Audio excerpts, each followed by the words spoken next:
Palavra da Verdade, com Hernandes Dias Lopes. Eu quero partilhar com você a palavra em Jó capítulo 42. Jó capítulo 42.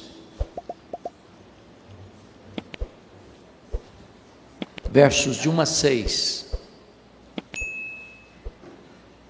Esse texto, Jó 42, de 1 a 6, diz assim: Então respondeu Jó ao Senhor: Bem sei que tudo podes, e nenhum dos teus planos pode ser frustrado. Quem é aquele, como disseste, que sem conhecimento encobre o conselho? Na verdade, falei do que não entendia, coisas maravilhosas demais para mim, coisas que eu não conhecia. Escuta-me, pois, havias dito, e eu falarei, e te perguntarei, e tu me ensinarás. Eu te conhecia só de ouvir, mas agora os meus olhos te veem. Por isso me abomino e me arrependo no pó e na cinza. Hoje eu quero tratar do impacto da soberania de Deus, o impacto da majestade de Deus na nossa vida. Nós cremos que o nosso Deus é soberano. Isso significa que nós não cremos em acaso, nós não cremos em sorte, nós não cremos em coincidência, nós não cremos em azar, nós não cremos em determinismo cego, nós não cremos em feitiço para crente. Nós cremos que a mão de Deus dirige o nosso destino. Nós cremos que o nosso Deus é soberano e faz todas as coisas conforme o conselho da sua vontade. Ele não é pego de surpresa, ele não é surpreendido por nada, ele não está lá no céu esfregando as mãos, aflito, sem saber o que faz com esse mundo. Ele cuida de você, ele sustenta você, ele quem dá a você a vida, a respiração e tudo mais. Nele vivemos, nos movemos e existimos. Talvez nenhuma outra vida na história bíblica ou na história da humanidade podemos encontrar de maneira tão eloquente a soberania de Deus como na vida de Jó. Vocês conhecem essa história. Esse homem que foi um patriarca, que viveu em priscas eras, há tanto tempo. Deus disse acerca dele o que não disse acerca da maioria de nós. Observaste o meu servo Jó? Não há ninguém na terra semelhante a ele. Homem íntegro, reto, temente a Deus, que se desvia do mal. Isso não é uma opinião, nem é um elogio por alguém bajulador. Essas palavras são palavras do próprio Deus. Deus não tem uma opinião a seu respeito, Deus tem o diagnóstico.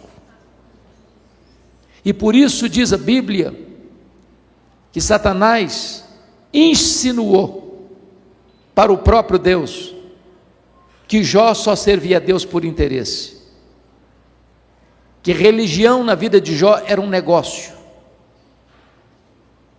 que se Deus tirasse o que havia dado para Jó, o Jó adorador transformar-se-ia num Jó blasfemador. Deus havia dado para Jó riquezas, Deus havia dado para Jó família, Deus havia dado para Jó saúde, Deus havia dado para Jó amizades verdadeiras. E Satanás diz para Deus: toca no que ele tem, e verás se não blasfema contra ti na tua face. Toca nos seus ossos, toca na sua carne, e verás que ele tornar-se um blasfemador. E diz a Bíblia que Deus permite que Satanás prove Jó. E Satanás só pode provar Jó porque Deus permite. Satanás não pode ir 1 centímetro a mais na sua vida sem a permissão divina. Quem controla a sua vida não é Satanás, é Deus. A sua vida está nas mãos de Deus. Você está guardado nas mãos de Jesus. Mas Deus queria mostrar para a história, para os pósteros, para você e para mim, que é possível alguém amar mais a Deus do que o dinheiro, do que a família e do que a si mesmo. E Jó enfrenta uma tempestade terrível, quando ele vai à falência, quando ele tem a dor mais avassaladora que um ser humano pode passar na vida, sepultar os próprios filhos. Quando ele perde a saúde, e o seu corpo vira uma carcaça humana, uma chaga viva, uma ferida aberta. Quando o seu casamento, nas agruras mais profundas da alma, entra em rota de colisão, e a sua mulher ordena-o amaldiçoar a Deus e morrer. Quando ele lida com a incompreensão dos seus amigos, que assacam contra ele pesados libelos acusatórios, e esse homem vai para o fundo do poço. Esse homem perde tudo: bens, saúde, enterra os filhos, enfrenta uma crise no casamento e a acusação dos seus amigos. Só uma coisa esse homem não perdeu: foi a sua confiança em Deus. E ele arranca do peito um brado de esperança quando diz: mas uma coisa eu sei, é que o meu Redentor vive. Eu verei o meu Redentor. Podemos passar provas na vida, e eu não tenho dúvidas de que esta igreja, nessa jornada de 25 anos, também passou lutas. Famílias aqui passaram lutas. Mas o Deus a quem servimos é maior do que nossas lutas. O Deus a quem servimos nos assiste em nossas fraquezas. O Deus a quem servimos reverte diagnósticos sombrios, como ouvimos o testemunho aqui nesta noite. E então, Jó, enfrentando tantas dores, ele pergunta para Deus 16 vezes por que ele está sofrendo. Ele se queixa contra Deus 34 vezes. E nem sempre Deus explica porque passamos pelos vales da vida. Mas depois que Jó expressa a sua fé, Deus rompe o silêncio. E Deus derrama sobre Jó, em torrentes caudalosas, a sua grandeza, a sua majestade, o seu poder, o seu controle do universo, o seu plano eterno, fazendo para Jó 70 perguntas retóricas, nos capítulos 38, 39, 40 e 41. Esses 4 capítulos são compostos de perguntas e perguntas e perguntas e perguntas que retratam a grandeza de Deus, a majestade de Deus, a soberania de Deus, o controle de Deus, de todo o universo. Não existe acaso, não existe coincidência, não existe azar, não existe sorte. Esse universo está controlado e governado pelo Deus Todo-Poderoso. E quando Jó é como que confrontado, ou até mesmo esmagado, debaixo da glória de Deus, da Shekinah de Deus, da majestade de Deus, da manifestação soberana de Deus, ele vai descobrir verdades tão benditas, que vão não só impactar a sua vida, mas transformá-la profundamente. E que verdades são essas? Confira comigo, por favor.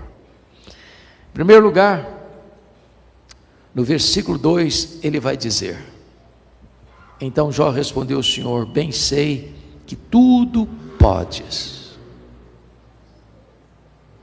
Ele descobre que Deus é o Todo-Poderoso, para quem não tem problema insolúvel, para quem não tem causa perdida, para quem não tem doença incurável, para quem não tem casamento irrecuperável, para quem não tem pecado que Ele não possa perdoar, onde tem arrependimento. Deus não conhece derrota, Deus não conhece fracasso, Deus não conhece impossibilidades, Ele tudo pode. Você e eu temos impossibilidades intransponíveis, somos tão frágeis, somos tão fraquinhos, somos tão limitados.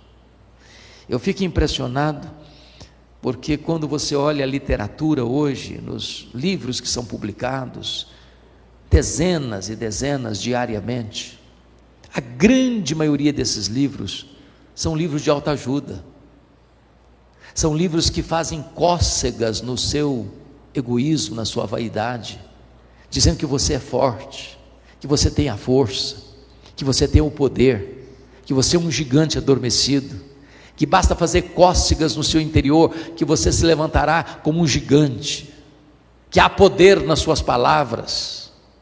Quando eu me volto para a Bíblia, eu descubro exatamente o contrário. A Bíblia diz que nós somos fracos, impotentes, incapazes. A Bíblia diz que Deus conhece a nossa estrutura e sabe que somos pó. Nós temos fraquezas físicas, gostando ou não, as rugas vão surgindo.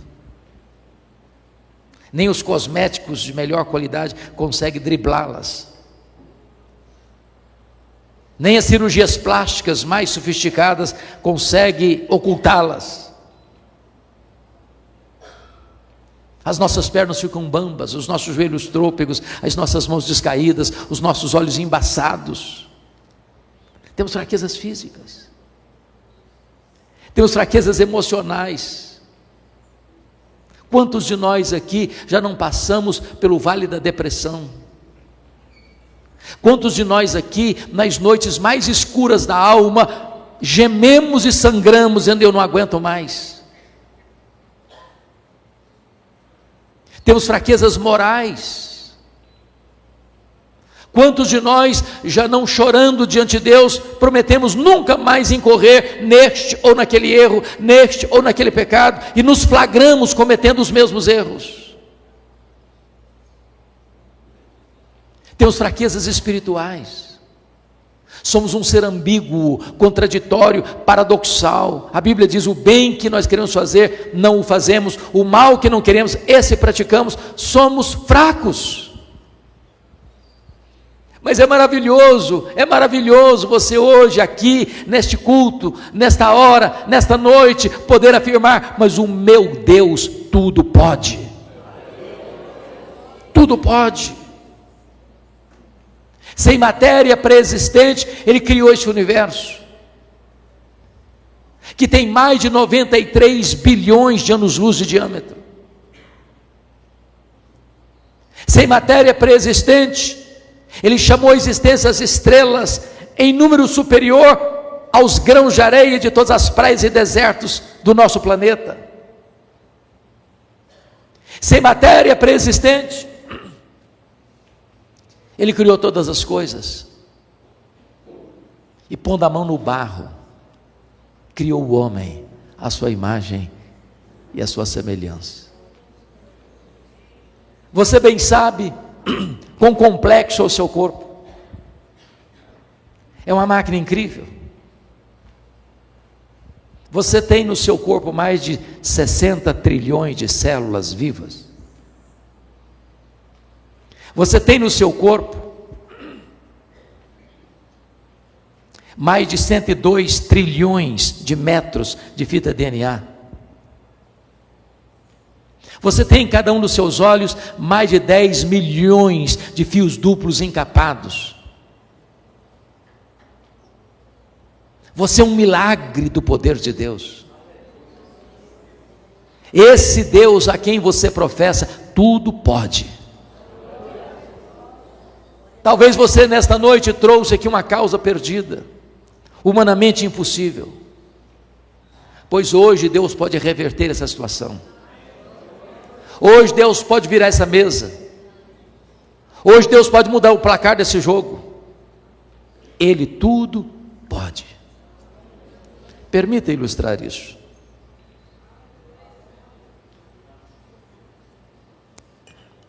Um pai caminhava com seu filho pequeno pelas ruas da cidade, quando o filho lhe faz uma pergunta.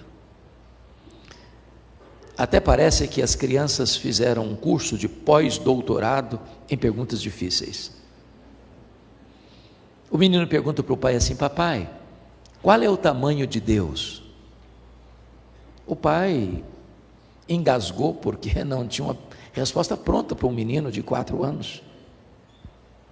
Continuou caminhando pensativo, quando de repente ele escuta os roncos das turbinas de um avião supersônico lá nas alturas, e disse: filho, olha para cima, você está vendo aquele avião? O menino respondeu: sim, eu estou vendo. E o pai perguntou: qual é o tamanho daquele avião, meu filho? O menino respondeu: pequeno, muito pequeno, estava muito longe. O pai pegou o menino, levou-o ao aeroporto, tinha um jumbão de mais de 400 passageiros no pátio. O pai encostou bem perto e disse: está vendo esse avião, filho? Estou vendo, papai. Qual é o tamanho desse avião, meu filho? O menino respondeu: este é muito grande. E o pai disse: meu filho, Deus é do mesmo jeito. Quando você está longe de Deus, meu filho, Deus parece pequeno para você. Mas quando você está pertinho de Deus, meu filho, então Deus é grande para você. Agora eu sei que tudo podes. A minha oração é que nesta noite de festa sejamos impactados pela grandeza e pela majestade do nosso Deus. A segunda coisa que Jó vai descobrir está no versículo 2 ainda, quando ele diz assim: e nenhum dos teus planos pode ser frustrado. Isso é tão consolador. Deixa eu dizer para você, Deus não usa rascunho nos seus planos. Deus não lança mão de um plano B porque o plano A fracassou. Deus não erra. Deus não se surpreende. Você não é um acidente de percurso na história da vida. Ainda que seus pais não tenham planejado você, Deus planejou.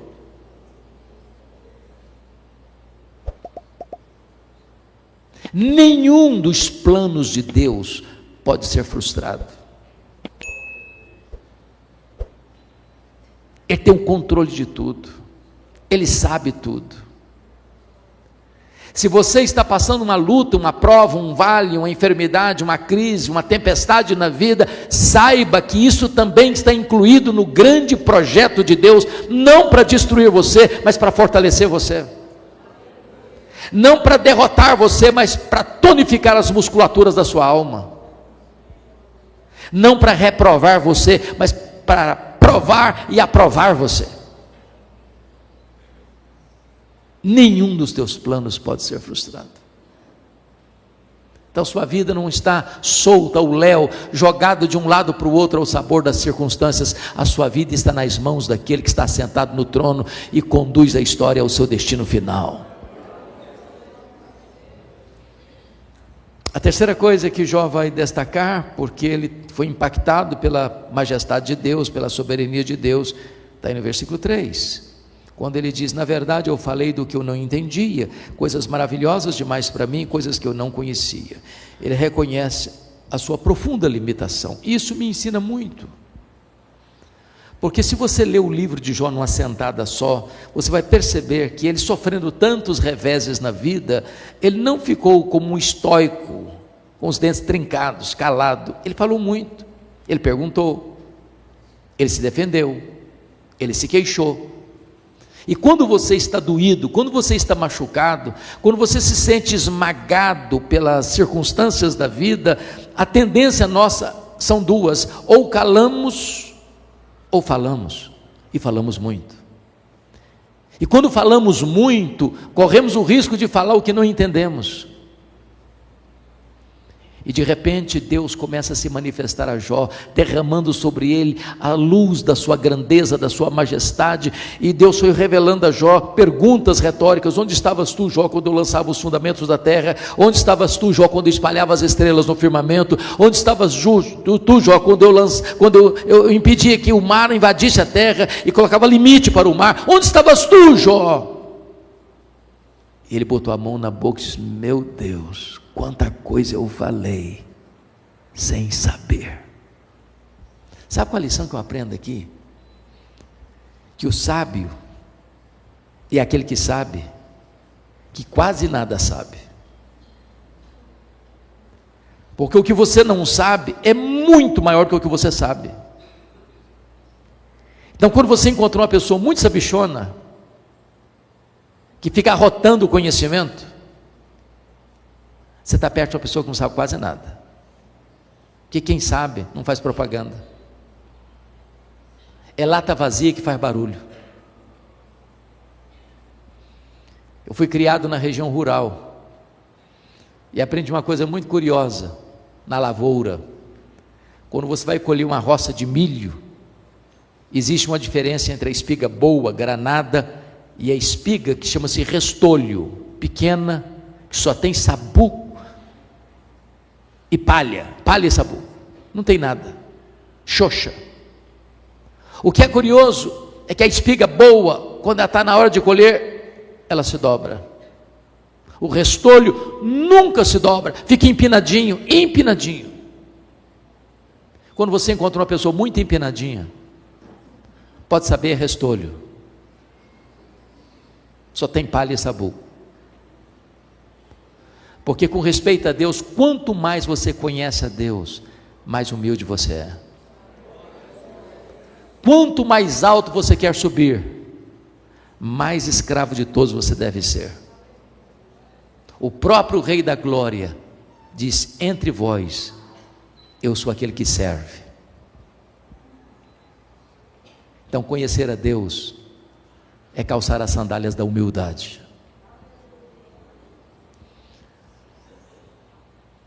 A quarta coisa que esse homem descobre, que marca a vida dele para sempre, está no versículo de número 5, quando ele diz: eu te conhecia só de ouvir, mas agora os meus olhos te veem. E eu acho, a princípio, essa afirmação contraditória com a declaração de Deus acerca dele. Não há ninguém na terra semelhante a ele, homem íntegro, reto, temente a Deus, que se desvia do mal. E esse homem agora vai dizer que conhecia a Deus só de ouvir. Como é que você entende isso? E aqui está, irmãos, para mim, a essência da própria salvação, da própria vida eterna. Me permita uma pergunta: você conhece a Deus? Quanto você conhece a Deus? Quanto? Como aquele cidadão que nunca tinha visto o mar, fez uma viagem para o litoral, quando ele avistou o mar, ele ficou tão entusiasmado que ele exclamou: agora eu conheço o mar. Aproxima-se dele um marujo, com a pele tostada de sol e sal, e ele diz: eu também conheço o mar. Qual era a diferença entre eles? Sabe o que Jesus disse na oração sacerdotal? João 17:3: e a vida eterna é esta, conhecer a Deus e a Jesus Cristo, a quem enviaste. Você sabia que a própria essência da salvação, a própria essência da vida eterna é conhecer a Deus? Portanto, quando nós estivermos no céu, depois que Jesus voltar em majestade e glória e nos levar para a casa do Pai, e nós estivermos lá 1 milhão de anos, sabe o que nós vamos fazer lá? Nós vamos estar conhecendo a Deus. Quando passarmos lá 1 bilhão de anos, o que faremos lá? Nós vamos estar conhecendo a Deus. Jamais haverá um dia, se eu posso falar de dia na eternidade, onde você possa dizer, agora eu conheço tudo de Deus, não tem mais nada para conhecer. Não, Deus é inesgotável em seu ser. Isso significa que o céu não vai ser monótono, o céu não vai ser colocar a vida no piloto automático, e agora não tem mais nada para conhecer, virou rotina. Não, o céu é dinâmico, porque você vai conhecer a Deus, você vai amar a Deus, você vai fruir a Deus, você vai glorificar a Deus, você vai trabalhar para Deus, você vai contemplar a face de Deus em Cristo Jesus, e nunca vai esgotar o conhecimento de Deus. É deleite e mais deleite eternamente. Mas a última coisa que este homem descobre está no versículo 6. Ele diz: por isso eu me abomino e me arrependo no pó e na cinza. E parece-nos que é mais uma vez contraditório, porque essa não é uma confissão normal na boca de um crente. Eu me abomino, eu me arrependo, e eu me arrependo no pó e na cinza. Ficaríamos chocados em ouvirmos uma confissão dessa de um irmão da igreja, ou de um líder da igreja. Como entender isso? E a resposta é: as pessoas que mais choram, mais sofrem, mais confessam seus pecados, não são as pessoas que mais pecam, são as pessoas que mais perto de Deus andam. Quem está longe de Deus, nem consciência de pecado tem. Mas quando você está perto da luz, a sua atitude e a sua reação é a de Isaías: ai de mim, Senhor, estou perdido. É a reação de Jó: eu me abomino no pó e na cinza. É a reação de Pedro: afasta de mim, Senhor, eu sou um pecador. É a reação de Paulo: miserável homem que eu sou. É a reação de João na ilha de Patmos: cair como um morto aos seus pés. No dia que você encontrar um crente, que sempre que encontrar-se com você, vai rasgar elogios a si mesmo, pode ter certeza, você está perto de alguém que está longe de Deus. Não dá para você estar na presença daquele que é santo, santo, santo, com o narizinho empinado, com o peito estufado, diante de Deus. Humildade. Mas eu quero concluir dizendo para você que, diante dessa postura de Jó, ele tinha um problema sério ainda para resolver. Um problema pessoal. Porque os amigos o acusaram de ladrão, de adúltero, de louco. E eu fico imaginando, quando Jó se defende, o que tem no coração dele. Porque eu pergunto a você: como é que você reage quando alguém fala mal de você? Ou você já chegou naquele estágio espiritual que ninguém mais fala mal de você? Você fica feliz? Você pula de alegria? E a resposta é um sonoro não. Sabe o que Deus está dizendo para esse homem no versículo 10? Mudou o Senhor a sorte de Jó quando ele orava pelos seus amigos.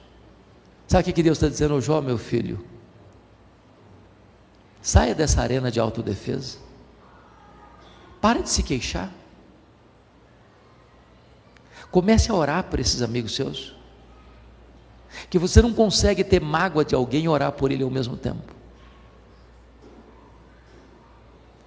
Quem sabe você veio aqui hoje, você está estremecido com alguém, você está machucado porque alguém falou mal de você ou fez mal a você.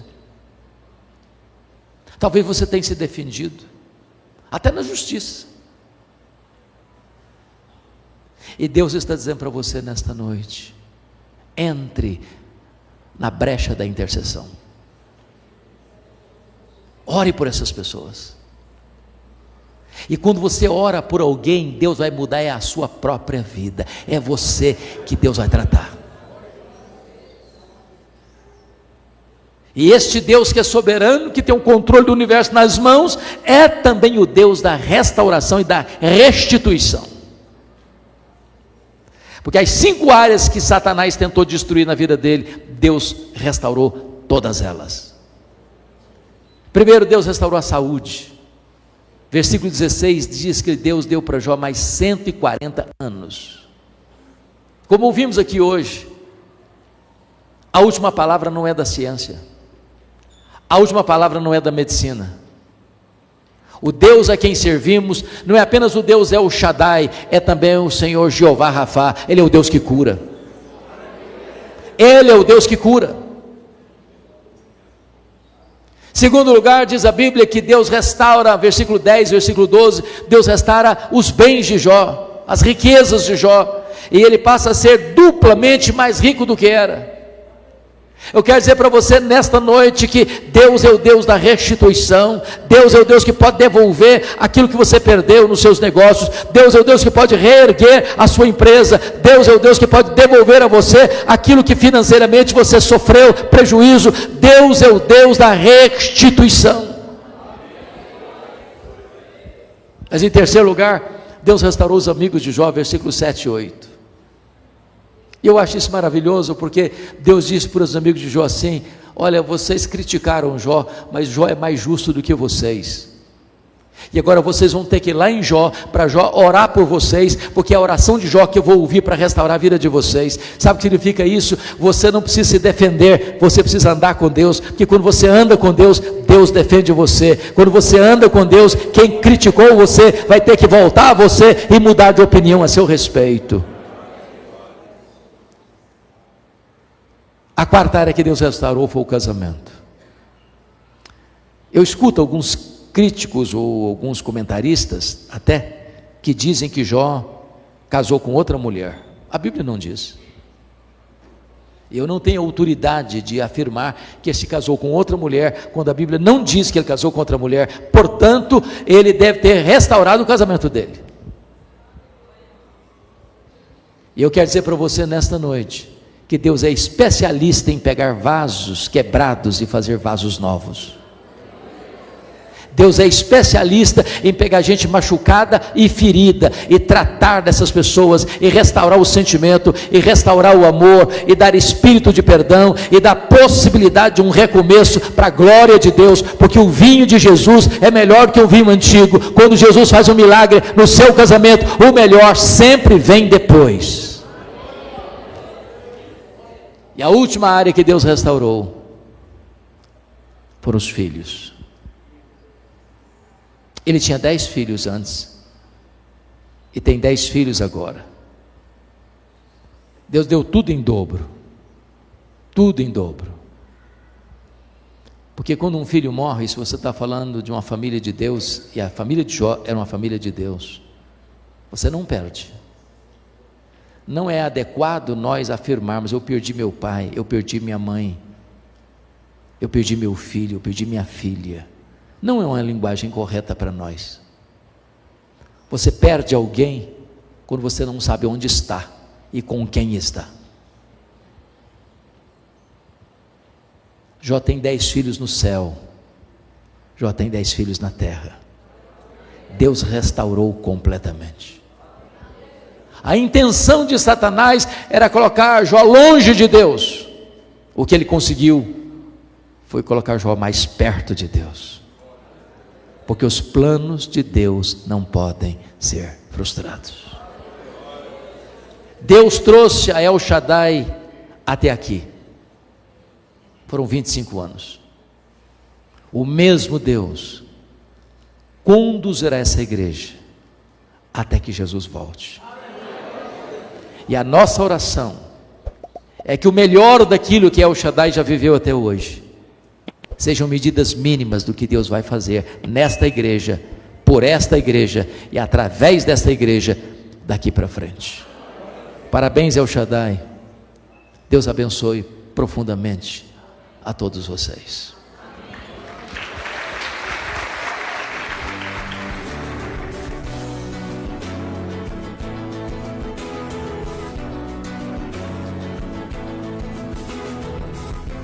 Palavra da Verdade, com Hernandes Dias Lopes.